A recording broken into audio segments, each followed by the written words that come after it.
Good morning प्यारे साथियों। तो आज हम करने वाले हैं क्लास 10 का वेरी इम्पोर्टेंट क्वेश्चन जो एग्ज़ाम पॉइंट के लिए बहुत ही वीवीआई है और सीधे यहाँ से क्वेश्चन पूछे जाते हैं। तो आज हम क्लास 10th के सामाजिक विज्ञान का कुछ क्वेश्चन करने वाले हैं जो आपके लिए एग्ज़ाम पॉइंट के लिए बहुत ही वीवीआई है। तो आप लोग ध्यान से इन्हें समझेंगे। चलिए फिर हम आगे कंटिन्यू करते हैं। पहला क्वेश्चन हमारा है खूनी रविवार क्या है? क्या है साथियों पहला क्वेश्चन? खूनी रविवार क्या है? तो देखिए इसका आंसर क्या है। 9 जनवरी 1905 ईस्वी को। कब साथियों? 9 जनवरी 1905। लोगों का एक समूह मतलब क्या होता है कि सैकड़ों हजारों व्यक्ति एक साथ एक समूह में जा रहे थे। कहाँ जा रहे थे? समूह में जा रहे थे। 9 जनवरी 1905 ईस्वी को लोगों का समूह रोटी दो के नारे के साथ सड़कों पर प्रदर्शन करते हुए जा रहे थे। कहाँ पर जा रहे थे? सड़कों पर प्रदर्शन करते हुए जा रहे थे कि रोटी दो के नारे के साथ सड़कों पर प्रदर्शन करते हुए जा रहे थे। सभी व्यक्ति करते हुए सेंट पीटर्सबर्ग स्थित महल की ओर जा रहे थे। कहाँ जा रहे थे? सेंट पीटर्सबर्ग स्थित महल की ओर जा रहे थे। परंतु उसी समय उन निहत्थे मतलब क्या होता है कि हाथ में कुछ नहीं। निहत्थे मतलब क्या होता है? हाथ में कुछ नहीं। निहत्थे मतलब हाथ में कुछ नहीं। निहत्थे प्रदर्शनकारियों पर जार की सेना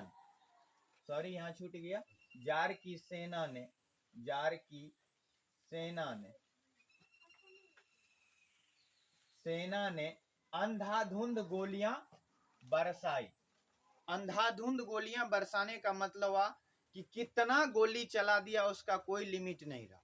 अंधाधुंध गोलियां बरसाई जिसमें हजारों लोग मारे गए तथा सैकड़ों लोग घायल हो गए। इतना गोली चलाया गया कि मरने वाले की संख्या का गिनती नहीं रहा। हजारों लोग मारे गए, सैकड़ों लोग घायल हो गए। जिस दिन यह घटना हुई, यह हादसा हुई, यह घटना घटी, उस दिन रविवार था। वह दिन कौन सा था साथियों? रविवार था। ऑब्जेक्टिव के लिए ये वीवीआई क्वेश्चन है कि जिस दिन खूनी रविवार घटित हुआ उस दिन कौन सा दिन था? तो उस दिन रविवार था। क्या था? रविवार था। रविवार का दिन था, इसलिए इस घटना को खूनी रविवार या फिर लाल रविवार के नाम से जाना जाता है। चलिए अगला क्वेश्चन हमारा है राष्ट्रीय आय तथा प्रति व्यक्ति आय में क्या अंतर है? अंतर लिखना बहुत आसान है साथियों। अंतर आप लोग दो तरह से लिख सकते हैं। अगर हमारा कुछ बड़ा अंतर लिखना हो तो आप पेज को बीच से मोड़ करके लाइनिंग खींच करके एक इस साइड में लिख सकते हैं, एक इस साइड में लिख सकते हैं। अन्यथा दूसरा उपाय क्या है कि पहले आप एक क्वेश्चन का जवाब दे दीजिए, जितना लाइन में जाएगा उसके बाद आप दूसरे नंबर के क्वेश्चन का, दूसरे पक्ष के क्वेश्चन का जवाब दे सकते हैं। राष्ट्रीय मतलब क्या हो गया? देश। राष्ट्रीय मतलब देश। राष्ट्रीय मतलब देश। राष्ट्रीय आय तथा प्रति व्यक्ति आय। आय मतलब हुआ रुपया। आय मतलब रुपया। राष्ट्रीय आय मतलब देश में कुल कितना पैसा आता है। प्रति व्यक्ति आय, प्रति व्यक्ति आय मतलब हुआ कि एक व्यक्ति के दिन का कितना कमाई होता है या सालियाना कितना कमाई होता है, वो कितना कमाता है, यही उसका आय होता है। आय मतलब रुपया आना, व्यय मतलब रुपया जाना या खर्च होना। कमाना मतलब आय, खर्च करना व्यय।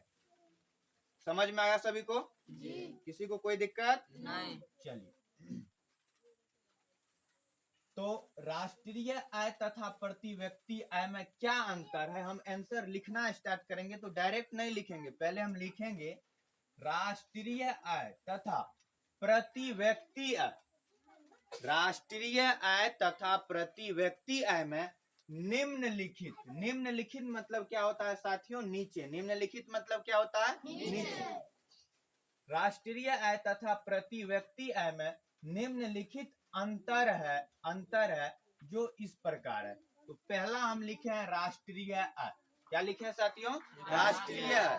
राष्ट्रीय आय बोलने का मतलब हुआ देश में कुल आया हुआ आमदनी, देश में कुल आया हुआ आमदनी या कुल पैसा। हमारी देश की मुद्रा क्या है? रुपया। हमारी देश की मुद्रा रुपया है। क्या है? रुपया। चलिए आगे हम देखते हैं। राष्ट्रीय वर्ष, वर्ष मतलब हुआ एक वर्ष, यानी एक साल में उत्पादित या चाहे हम गेहूं उत्पादन करते हैं, धान, चाय, कॉफी इत्यादि। कॉफी को हम कहवा भी बोलते हैं, कॉफी को कहवा बोलते हैं, कॉफी को कहवा भी बोलते हैं। तो हमारा क्या हो जाता है, देखिए, एक वर्ष में उत्पादित वस्तु एवं सेवाओं द्वारा कोई वस्तु हम बेचें, खरीदे या कोई सेवा किए, जैसे अभी मैं शिक्षा प्रदान कर रहा हूँ, ये शिक्षा सेवा हुआ। कोई डॉक्टरी कर रहा है, कोई सैन्य सेवा दे रहा है, कोई सरकारी सेवा दे रहा है, इत्यादि प्रकार से। तो सेवाओं द्वारा प्राप्त कुल आमदनी, आमदनी मतलब रुपया, एक वर्ष में सेवा, वस्तु और सेवा द्वारा प्राप्त कुल आमदनी यानी कुल रुपया को राष्ट्रीय आय कहते हैं। क्या कहते हैं साथियों? राष्ट्रीय आय। किसी को कोई दिक्कत नहीं? समझ में आया? चलिए अगला हमारा है प्रति व्यक्ति आय। अगला हमारा क्या है? प्रति व्यक्ति आय। प्रति व्यक्ति आय इसी का है अगला। पहला है राष्ट्रीय आय, हम लोग समझ चुके हैं क्या है। अब हमें समझना है कि प्रति व्यक्ति आय क्या है। प्रति व्यक्ति आय क्या है? मैं इस पे लाइनिंग कर रहा हूं, इसलिए आप लोग पहले इसका स्क्रीनशॉट कर लीजिए ताकि आप लोग को लिखने में आसानी हो। मैं हट जाता हूं।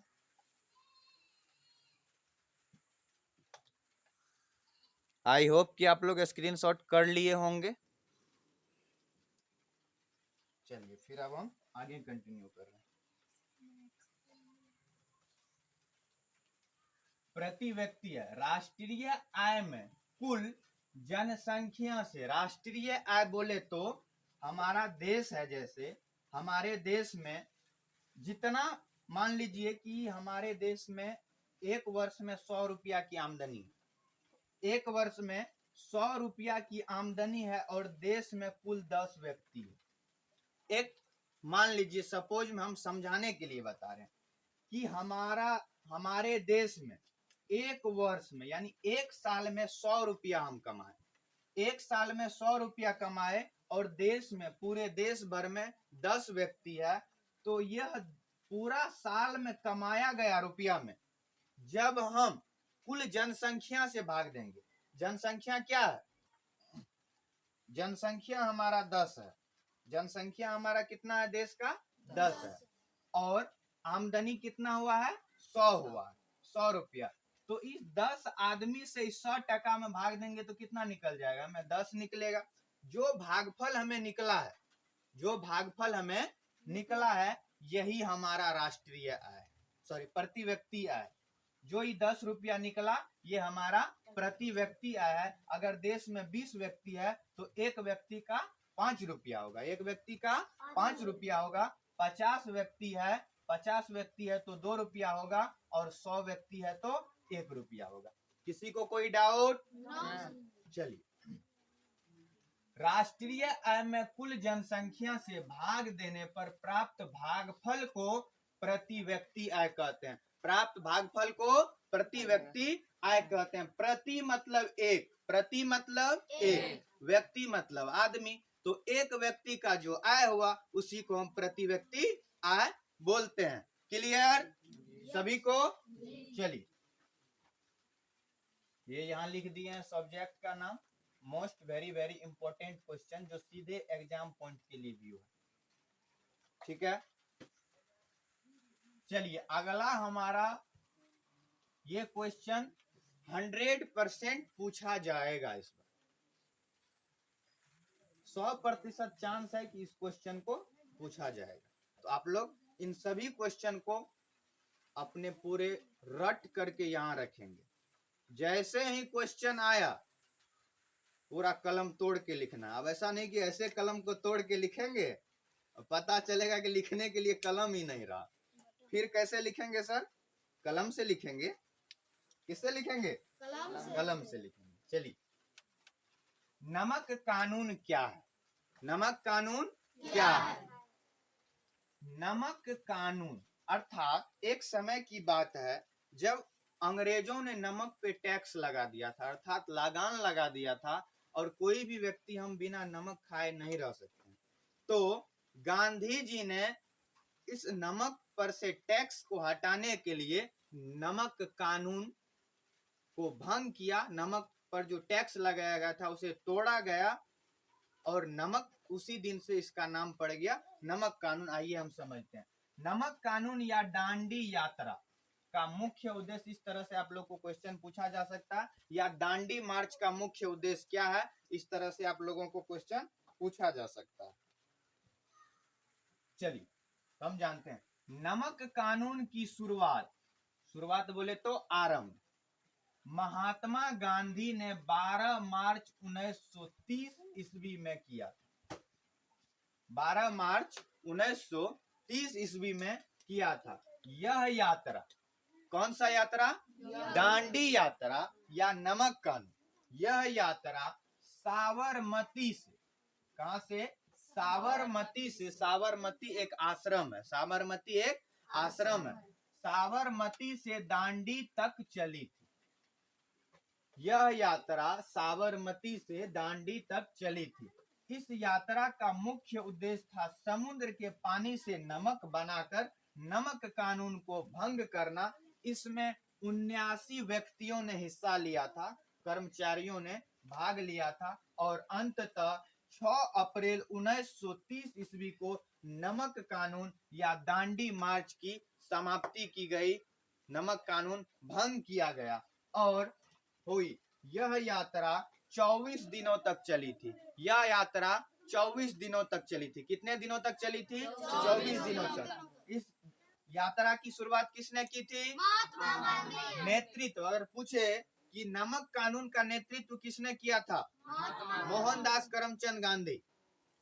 मोहनदास करमचंद गांधी। महात्मा गांधी का पूरा नाम मोहनदास करमचंद गांधी। महात्मा गांधी के कितने पुत्र? 4 पुत्र। एक पुत्र को गोद लिया था तो कितना पुत्र हो गया? 5 पुत्र। 2 गो पुत्र लाल, 2 गो पुत्र दास। अब लाल बोलने का मतलब ही नहीं हुआ कि जन्म लिया तो पूरा लाल था। लाल बोलने का मतलब हुआ हरिलाल मनीलाल। हरिलाल मनीलाल, रामदास देवदास। हरिलाल मनीलाल, रामदास देवदास। हरिलाल मनीलाल, रामदास देवदास। याद हो गया क्या सब? हरिलाल मनीलाल, हरिलाल मनीलाल, रामदास देवदास। याद हो गया सभी को? चलिए फिर हम आगे बढ़ते हैं। नमक कानून बहुत आसान है, आप लोग आसानी से इसे 2 बार पढ़ेंगे तो याद हो जाएगा। अगला हमारा है एटीएम। क्या है एटीएम? जिससे पैसा निकालते हैं अपने लोग। धाए देवर काट डालो, धाए देवर पैसा खींचो। नहीं परिचित है आप लोग एटीएम से? जी। कभी एटीएम गए? जी। ऐसा नहीं कि सोचिएगा जा रहे हैं एटीएम। कहाँ जा रहे हैं? एटीएम जा रहे हैं, एटीएम मशीनें उखाड़ के ले आएंगे, उसमें तो बहुत सारा पैसा भरल है। नहीं, एक बार की घटना है, एटीएम मशीन लाने के चक्कर में पासबुक प्रिंट करने वाला मशीन उखाड़ के ले आया। चुराने गया था एटीएम मशीन, चलो एटीएम उखाड़ के ले आते हैं। एटीएम की जगह पासबुक प्रिंट करने वाला मशीन उठा के ले आया। चोरी पकड़ा गया, पकड़ के खूब कूचा पुलिस सर। चलिए, सच्ची घटना है यह। एटीएम क्या है? एटीएम का पूरा नाम अगर इंग्लिश की बात करें तो ऑटोमेटिक टेलर मशीन होता है। एटीएम का पूरा नाम हिंदी में बोले तो स्वचालित यंत्र होता है या स्वचालित टेलर मशीन होता है। यह कार्ड बैंक समझते हैं ना, बैंक जिसमें से जाते हैं, खाता खोलाते हैं, पैसा देते हैं, निकालते हैं, जमा निकासी होता है। खाता खोता नहीं, खोता चिड़िया लगाता है। ठीक है, अपने खाता धारकों को, खाता धारक बोलने का मतलब है कि जो उस बैंक में अपना खाता खोलाया या खुलवाया, को प्रदान करता है। मतलब यह कार्ड बैंक अपने खाता धारक को प्रदान करता है। यह एक प्लास्टिक का कार्ड होता है जिसमें 4 अंक का एक गुप्त पिन बनाया जाता है। एटीएम द्वारा खाता धारक को किसी भी समय आसानी से रुपया प्रदान किया जा सकता है, वो निकाल सकते हैं। जिसके पास एटीएम है वो आसानी से क्या कर सकते हैं, तो पैसा किसी भी समय एनी टाइम 24 आवर्स अर्थात 24 घंटा में वो कभी भी जब चाहे तब पैसा निकाल सकते हैं। आई होप कि आप लोगों को वीडियो अच्छा लगा हो, सभी को समझ में आया हो। अगर वीडियो पसंद आया हो तो प्लीज वीडियो को लाइक करें, हमारे चैनल को सब्सक्राइब करें इसी तरह के वीडियो आगे देखने के लिए। ठीक है, मिलते हैं हम किसी नेक्स्ट वीडियो में, तब तक के लिए जय हिंद।